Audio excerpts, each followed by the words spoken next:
Masih di Kota Metropolis, pemirsa, satu unit rumah panggung di Dusun 3, Desa Karangraja, Kabupaten Muara Enim, rata dengan tanah akibat dilalap si jago merah.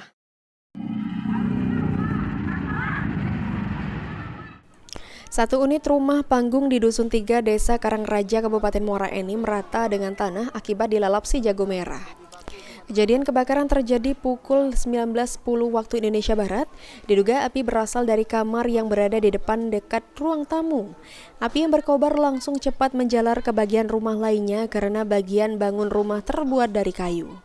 Api berhasil dipadamkan petugas damkar dibantu masyarakat sekitar lokasi kejadian 30 menit dari kejadian. Diduga penyebab kebakaran dari arus pendek listrik atau konsleting. Yang terdampak rumah sebelah-sebelah, rumah Ibu Yuliana, kemudian rumah Pak Harlan Utama terdampak dalam artian belum terbakar penuh tapi sudah kena jilatan api. Semalam kita dapat informasi jam 19:10.